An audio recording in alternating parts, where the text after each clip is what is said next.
2025 में UK immigration system में जो बड़े बदलाव आए हैं वो सिर्फ टेक्निकल पॉलिसी पॉइंट्स नहीं हैं, बल्कि हर उस व्यक्ति की लाइफ को डायरेक्टली टच करते हैं जो यूके में पढ़ाई, काम, फैमिली लाइफ या बेटर करियर फ्यूचर बनाने का सपना लेकर चलता है।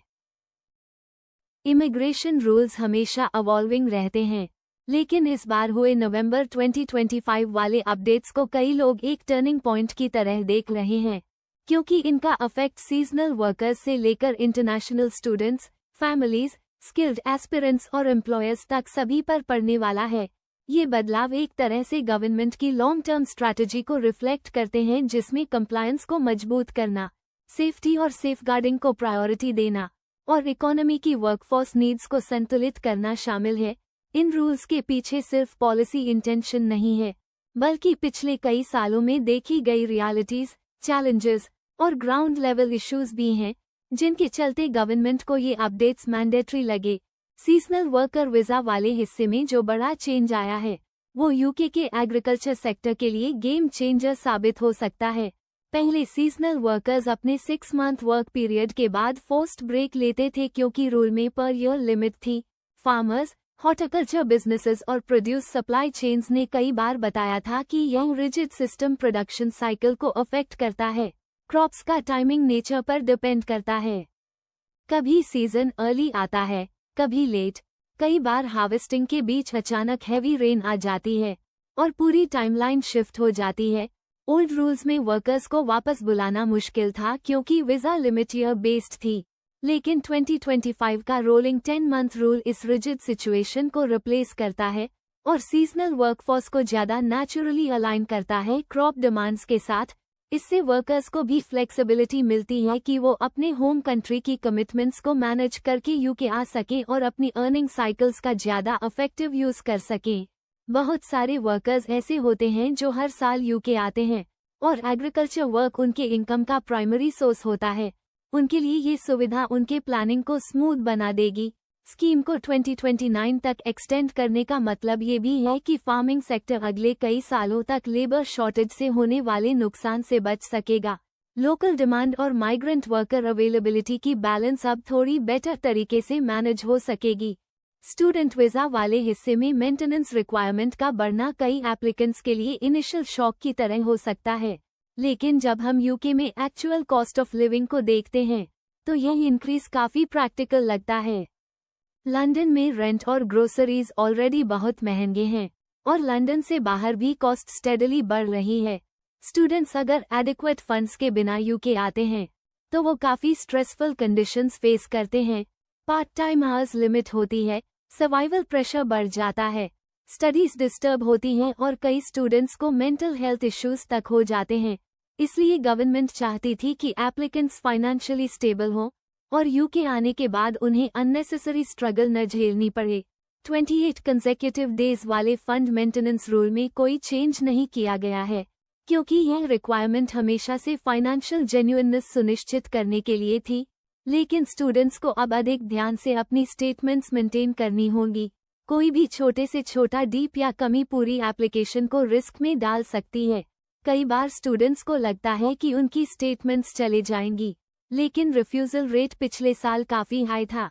इसलिए 2025 में स्टूडेंट्स को प्रिपरेशन और प्लानिंग पहले से ज़्यादा डिसिप्लिन तरीके से करनी होगी।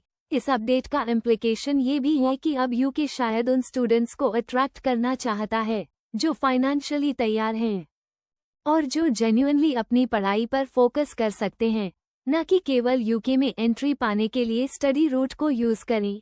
क्रिमिनल कन्विक्शंस और सूटेबिलिटी रूल्स वाले बदलाव यूके इमिग्रेशन सिस्टम को क्रेडिबिलिटी और सेफ्टी दोनों के हिसाब से स्ट्रेंथन करते हैं।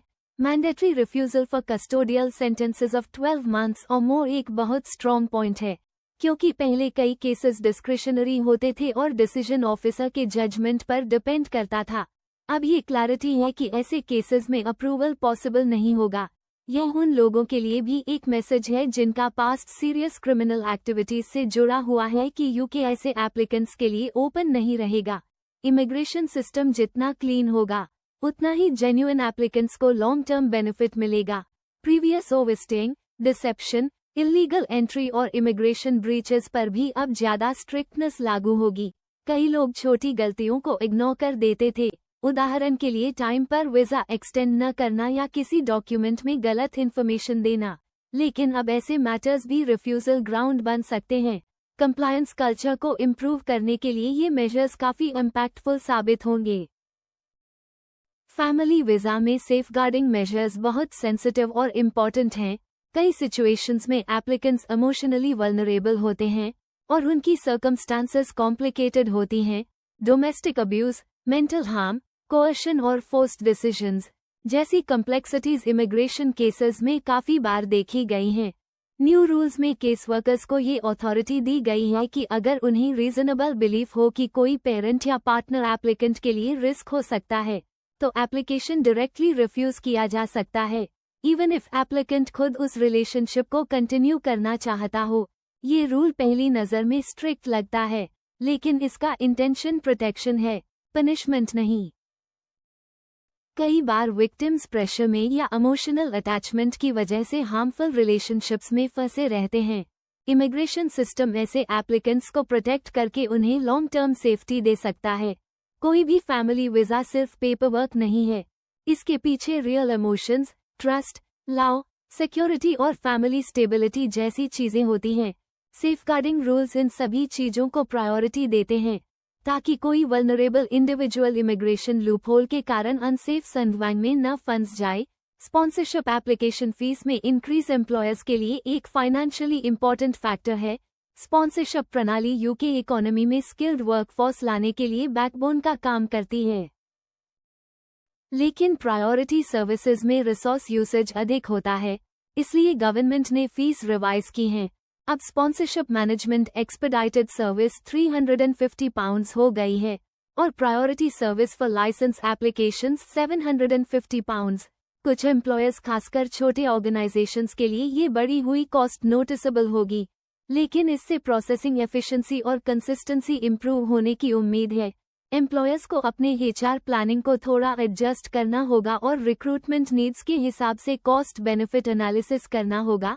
स्पॉन्सरशिप रूट हमेशा से कंप्लायंस हैवी रहा है और एम्प्लॉयर्स को वर्कर मॉनिटरिंग, रिकॉर्ड कीपिंग और राइट टू वर्क चेक्स में बहुत रिस्पॉन्सिबल रहना पड़ता है।